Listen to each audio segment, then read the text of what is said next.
Hi, mining community. We're back again with another episode of the Dig Deep, the Mining Podcast. And today's guest is Tricia Wilhelm, who's the head of social performance for Anglo American, one of the largest and most diverse mining companies in the world. Tricia has a wealth of knowledge and experience in the mining industry, and her experience has been around sustainable development, social performance, stakeholder engagement, resettlement, and social impact assessment. And we're here today to get a more in-depth discussion around sort of ESG, social performance, and how we as a mining community can better prepare ourselves for the future within the industry around obviously these particular topics. So that's welcome, Tricia, to the podcast. How you doing, Tricia? Yeah, hi, Rob. Thank you. Thanks for having me. No, and I appreciate you taking up your valuable time as well. So wondered if you can tell us a little bit more about yourself, your career, your background. Obviously, you're working for Anglo American at the moment, but I wondered if we could rewind to yourself getting into the industry, and tell us a little bit about yourself. Yeah, of course, happy to. So I'll remove any questions from your listeners' minds. The accent you hear is a Canadian one. I started out my career in a financial institution, actually. So working at Export Development Canada, which is the Canadian Export Credit Agency. They do quite a lot of insurance and financing with Canadian companies across all industries, but a particular focus around extractive industries.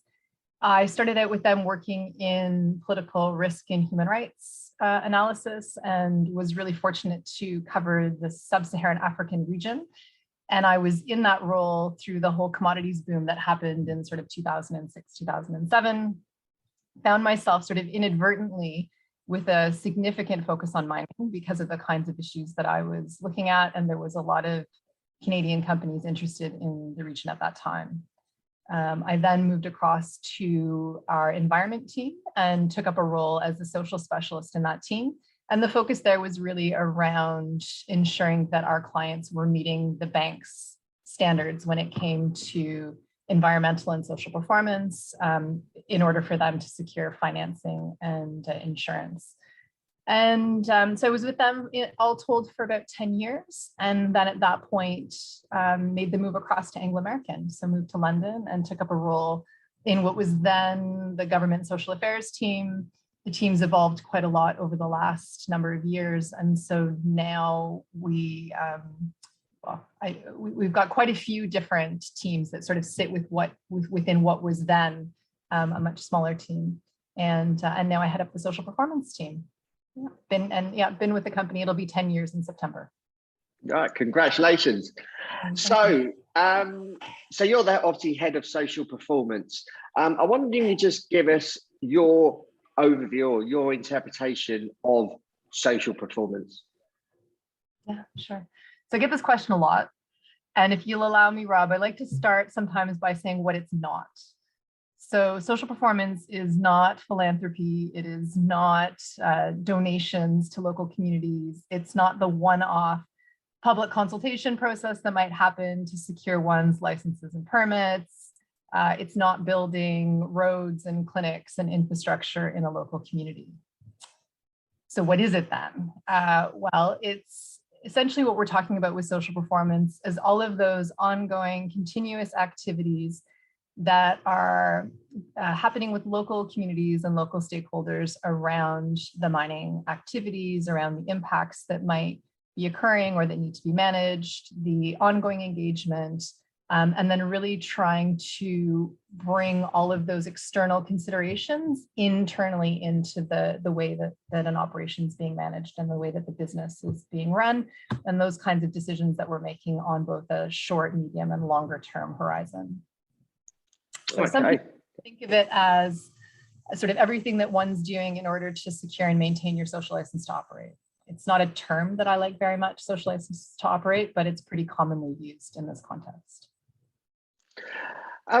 So how has social performance sort of changed in, I suppose, more recent years? And obviously over the last 2 years, a lot of things have happened, but probably go a little bit back before then. But how has social performance changed in sort of recent years? And also, what you guys at Anglo American have been doing.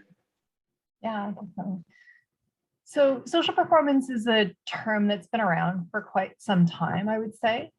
But in terms of the practice, I think if you went back about, say, 10 years ago, what people were referring to then as social performance was probably by and large community relations and also community social investment. So some of those things that I referred to at the beginning in terms of what social performance is not. Then if you fast forward to today, in terms of what we're talking about, it's that really sort of proactive, strategic approach. Again, community relations and local stakeholder engagement is really critical to that. But it's really this effort around understanding the local context in a much more sophisticated way, anticipating what some of the potential impacts might be, proactively managing those. And those, again, depending on the context you're in, would cut across quite a significant number of areas, right? So things like cultural heritage management, Indigenous engagement with Indigenous communities, resettlement, community resettlement where it may need to happen, land access, things like contractor social management. So, one of the things that I think a lot of companies in the industry have to think about quite a lot is the activities of their contractors. There's huge use of contract companies or contract labor across a lot of mining assets. And so really needing to take responsibility for the actions and the impacts of those entities as well. And then what does that mean in terms of the way that you would select your contractors, onboard them, and think about their performance over the course of the time that they're working for you. Yeah. What would you say are some of the common themes among mining companies in general that you see around their social performance, and what aren't they doing which you would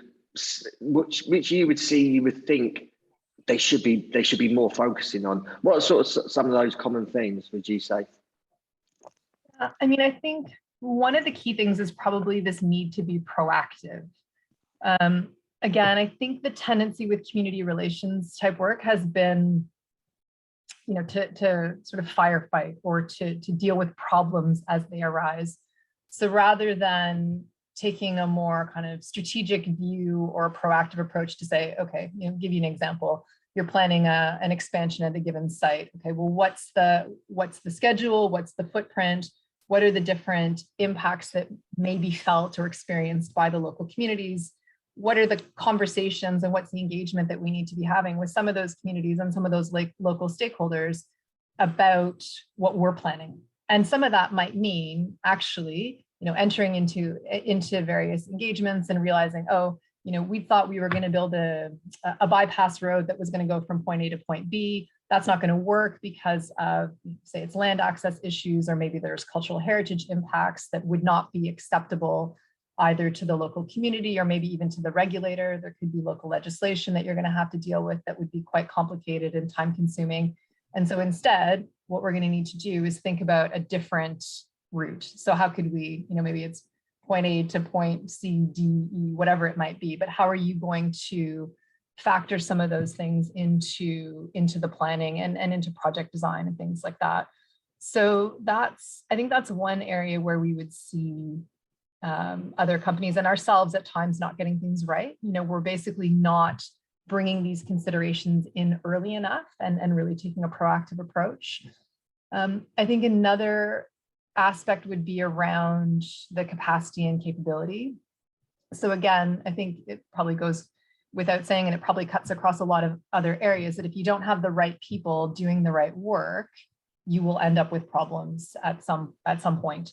And so really trying to look at, do we have teams at site level that have the skills, that have the experience, and that are that have sufficient capacity that they can actually do this work in a proactive way. Whenever you've got a team that's sort of, bare minimum in terms of that capability and that sort of size, it's oftentimes what you'll find is they're going to go into firefighting mode because it's sort of all they can manage. They sort of run around from one problem to the next and don't really have that time to be able to be planning things out over a longer term. Obviously, ESG is getting a lot of attention these days, and probably over the last few years. How does social performance fit in with ESG? And are we just talking about the S?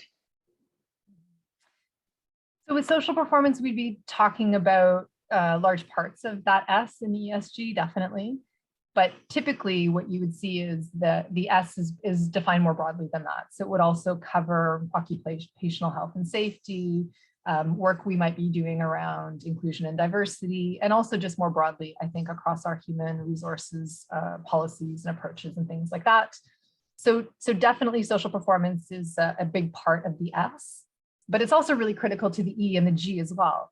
So if you look at environment, the reasons why we care about things like air quality and noise and water quality and water access and a lot of that, I mean, most of the time that's going to come down to the human impact that it has if we're not getting those things right. And actually the importance that we would place to some of that work absolutely needs to be influenced by the presence of local communities in the area and the concerns of local stakeholders and things like that. So the S is really critical to the E, and then it's also really important to the G as well. And one of the things I think we increasingly see is that where you're not getting some of that governance piece right, or where the organizational culture perhaps doesn't support improved performance across, again, environment or safety or health, you'll see the same kinds of challenges and the same kinds of problems in that S space, with social performance. So there's a lot of commonalities there where, it comes down to leadership and behaviors and accountabilities and people fundamentally sort of making the right decisions at the right times, involving the right people in those conversations. And why is it important to get this work right around obviously social performance, and especially obviously as an industry? Yeah. So I didn't make this point earlier, but it was one of the things that I often sometimes highlight when I get asked about what social performance is. And that's, we really see social performance as part of core business. So, I think where the emphasis in the past has really been around CSR, in many ways that becomes sort of an adjacency. It's, you do core business and then you do the stuff that makes you sort of a good corporate citizen. And that's really not the approach that we're taking at Anglo American. And the reasons why it's core to the business, I mean, a lot of the times it can be so simple as to say, when you don't do this right, it will cost you financially, it will cost you resources at some time. And those might not always be apparent immediately. It could be that there's some lag between sort of a decision that happens and then the impact being fully felt. But we've got loads of examples within our business, and then you also see countless cases externally. So there's one happening right now, the Cuajone mine in southern Peru that's owned by Southern Peru Copper, a mine that's been blockaded for more than a month now. That absolutely comes with a financial cost. And I've seen other examples in our own business where, because we've not taken some of those social performance and the local community aspects into consideration through the planning, you'll end up with operational constraints later. So for example, one where there's significant cultural heritage and there's communities actually living within an area that we need for dumping of waste materials. And because those issues have not been well managed previously, what we now find ourselves is having to make constant changes to the mining plan and also having to secure additional equipment because we don't have enough now that we're looking at longer routes that waste needs to be transported. So we'll almost always come with some kind of operational cost. And then I think if we look at it more broadly, it will be areas around, recruiting and retaining talent, right? So the war on talent, everyone's trying to make sure they've got the right skills in their business. People want to work for purposeful companies. They want to work for companies that are doing these kinds of things well, broadly, I think, across the sustainability area. And certainly when we're trying to recruit new individuals into the business, this is a huge focus. Will they have an opportunity to work for a company that's trying to improve the areas where they're operating? They're trying to make a positive contribution to society. I mean, I think it's sometimes that, well, not simple. That's not a simple ambition to have, but I think those are the kinds of conversations that we're seeing. People really asking those kind of questions. What are the key factors in obviously getting this right? What needs to happen at a mine site level in sort of performing well on social performance? Yeah. So I think a key thing is really around the leadership at the site level. So again, creating an environment where the right voices are being heard. So the site team, the social performance team on site is involved in the right conversations, involved in the decision-making that might be happening around mine planning, different mitigation measures that might need to be taken on. Say, for example, if there could be blasting impacts on a nearby community or something, making sure that we're really thinking on an ongoing basis about what those impacts might be and how we'll be managing them. And that those teams are really empowered to be in the conversation, to be influencing the wider leadership across the site. So I would say leadership commitment is really critical. The other point, which I made, I think, earlier about ensuring you don't have teams that are in firefighting mode, that brings us back to this point around the capability and the capacity. And then I think also really trying to drive a more cross-disciplinary way of working. So again, I think it was highlighted when I was talking about where social performance sits in that ESG equation, making sure that the environment managers on site are working with the social performance teams around what some of the environmental impacts might be at site, making sure that we're engaging local communities and local stakeholders about those. And then similarly, I think on the safety side, there's quite a lot of interdependencies that you'd see between what we're doing on occupational safety and what we need to be doing and thinking about when it comes to community safety as well. So a real need for those teams to be working together. And again, I think that's something that really needs to come from the leadership at the site. And what would you say to leaders in the industry who don't know much about obviously social performance? What do they need to know? And obviously we get obviously a lot of CEOs on the podcast. Obviously they listen to the podcast as well, and obviously see executive managers. So what advice, I suppose, could you give to those types of people? Well, I think the key message I would want to leave them with is social performance is about core business. If they're seeing this as an adjacency, then that's going to come back to haunt them in some way. They will face surprises at some point, and surprises almost always cost you as a business in some way, whether it's a financing, some kind of financial cost, or an inability to access resources that you might want, whether those could be a particular mineral resource or the human resource that you'll need for your business to be successful. And I suppose as concluding, what can the industry do to improve the social performance? Is it an industry-wide, I suppose, strategic thing that they need to think about? Is it from a company perspective? Is it from an individual perspective? Is it from a certain particular teams? What would you say needs to be done to improve social performance as an industry? And maybe who's responsible for that, or is everyone responsible for it? Yeah. I think a key thing is probably how we're working together across many companies. And some of this happens, of course, through our industry associations. So for us, the really key one is around is the ICMM, the International Council on Mining and Metals. We do a lot of work looking at many issues across sustainability, and social performance is a particular focus for the association at the moment. And I think that's really about trying to drive improved practice across the industry and across the members. And then I really think it's on the member companies, those of us in the industry, to be working together in a more active way, and in the areas where we have a common footprint. So we've got lots of examples in our business where, you know, we are one mine of many in a given area. And it's all well and good for Anglo American or Rio Tinto or, you know, BHP to be doing things really well.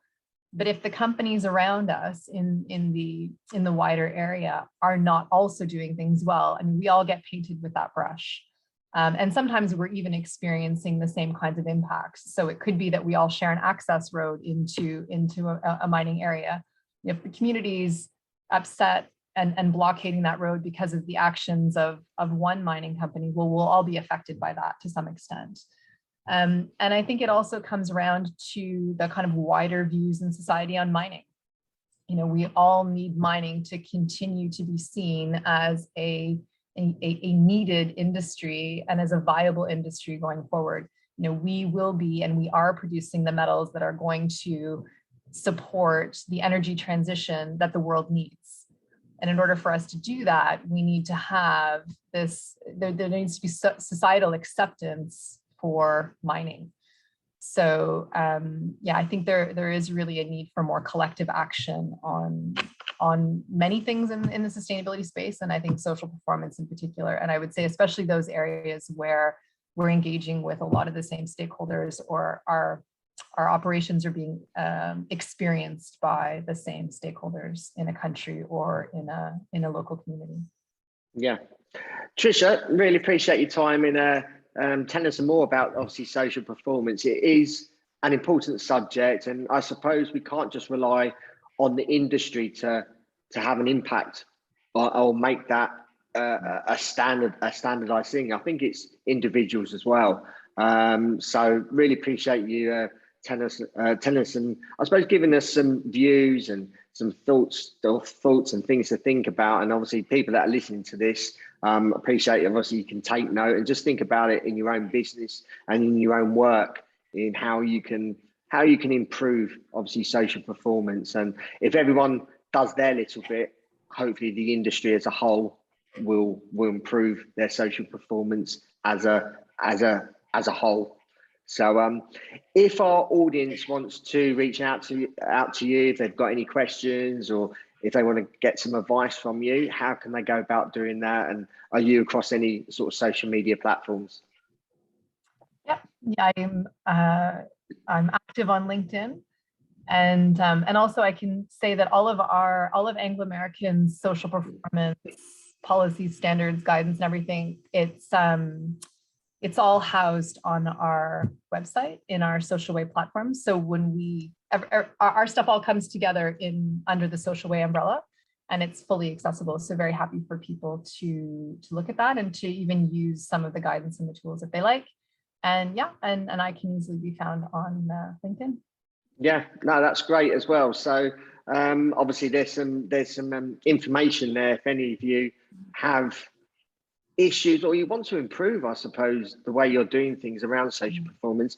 There's obviously some content there that you can go and access, which is great. Obviously you can reach out to Tricia as well.